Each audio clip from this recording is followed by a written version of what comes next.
Pemirsa, malam ini para pengungsi kembali berdatangan ke posko pengungsian Semeru. Salah satunya berada di lapangan Kecamatan Candipuro, Lumajang. Informasi terkini di lokasi pengungsian selengkapnya akan disampaikan Anwar Fuadi dari Lumajang, Jawa Timur. Kita ke Adi.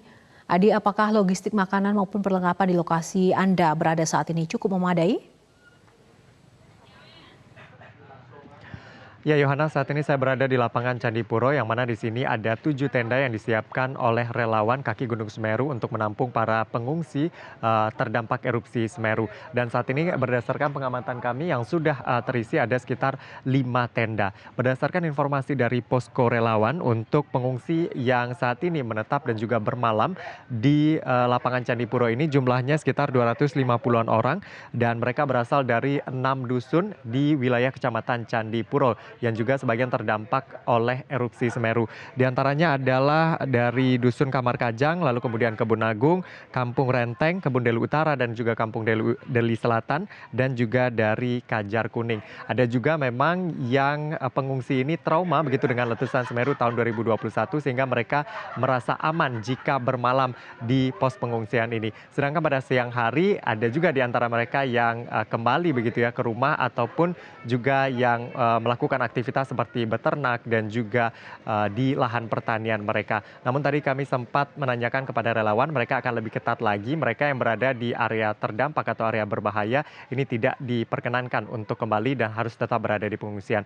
Terkait pertanyaan Yohana tadi terkait dengan logistik begitu ya, untuk logistik makanan memang sudah tercukupi. Relawan mendapatkan suplai begitu dari sejumlah pihak begitu ya yang memberikan makanan ke sini, termasuk juga dari dapur umum yang disiapkan dan nanti akan di-drop dan juga didistribusikan sesuai dengan kebutuhan. Logistik lain misalnya seperti untuk peralatan tidur, kasur dan juga selimut. Tadi kami sempat tanyakan kepada relawan maupun juga kepada para pengungsi yang bermalam di sini. Mereka mengatakan untuk kasur ini masih kekurangan begitu ya, sehingga dalam satu tenda yang isinya cukup banyak hanya ada beberapa kasur saja, sehingga mereka lebih mengutamakan kasur tersebut untuk anak-anak, sedangkan untuk orang dewasa hanya tidur beralaskan terpal. Begitupun juga dengan selimut begitu ya. Untuk kondisi saat ini cuacanya memang cukup baik dan tidak hujan begitu, dan juga di wilayah sekitar ini meskipun tadi sore sempat hujan deras ini tidak becek dan juga berlumpur. Namun situasi saat ini cukup dingin sehingga selimut ini menjadi hal yang sangat diperlukan. Hal lain adalah fasilitas MCK, Yohana. Fasilitas MCK di sini cukup terbatas meskipun ada begitu ya. Di belakang sana ada sekolah dasar, di sana ada fasilitas toiletnya juga dan ada musola juga yang berada di sekitar area sini yang toiletnya bisa dimanfaatkan. Namun karena jumlah pengungsi di sini cukup banyak, banyak juga pengungsi yang memanfaatkan aliran anak sungai yang berada dekat dari lapangan ini untuk mereka keperluan MCK mereka. Lalu kemudian untuk penerangan di sini sudah cukup baik. Setiap tenda memang penerangannya sudah ada begitu. PLN juga sudah memfasilitasi agar penyaluran listrik ini juga aman serta mencukupi untuk masyarakat yang berada di sini. Jadi untuk logistik memang bisa dikatakan aman meskipun tadi untuk peralatan tidur ini ada beberapa hal yang dirasa kurang begitu oleh pengungsi di sini. Yohana. Ya, selain kelengkapan logistik dan juga peralatan tadi, apakah di hari kedua erupsi ini ada catatan dari pemerintah Lumajang terkait penanganan bencana? Ya, terkait dengan penanganan bencana hingga hari kedua ini tadi memang digelar rapat koordinasi yang dipimpin langsung oleh Bupati Lumajang Tori Kulhak di pendopo begitu di pos komando yang telah disiapkan oleh pemerintah Kabupaten Lumajang. Ada beberapa catatan. Yang pertama, status tanggap darurat sudah diputuskan 14 hari sampai tanggal 17 Desember 2022 nanti.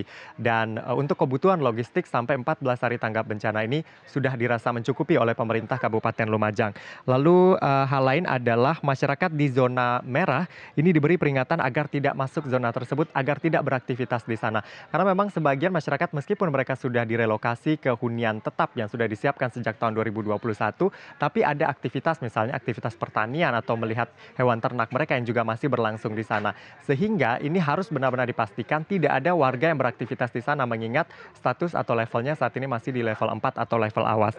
Dan nanti akan ada penjagaan begitu yang dilakukan dilakukan portal di zona-zona tersebut, khususnya yang berada di Kajar Kuning dan juga Supit Urang di Pronojiwo.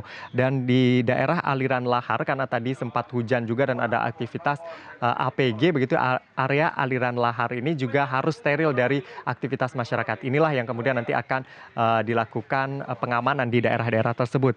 Lalu kemudian pendataan pengungsi ini menjadi penting juga pada saat erupsi ini terjadi, karena nanti berdasarkan asesmen saat ini masih terus dilakukan, akan ada pemindahan begitu ya, masyarakat yang dirasa layak nanti akan dipindahkan ke hunian tetap, karena di sana masih kosong cukup banyak begitu, dari 1.900 yang terisi saat ini baru 1.200. Dan untuk pembukaan akses Pronojiwo dari wilayah Candipuro ini juga akan terus diupayakan, karena untuk kelancaran jalannya logistik. Saat ini memang jembatan Kajang Kuning ini terdampak begitu dari APG yang terjadi sejak kemarin. Itu beberapa catatan dari pemerintah Kabupaten Lumajang, Yohana. Baik, terima kasih Anwar Fuadi melaporkan langsung dari Lumajang, Jawa Timur.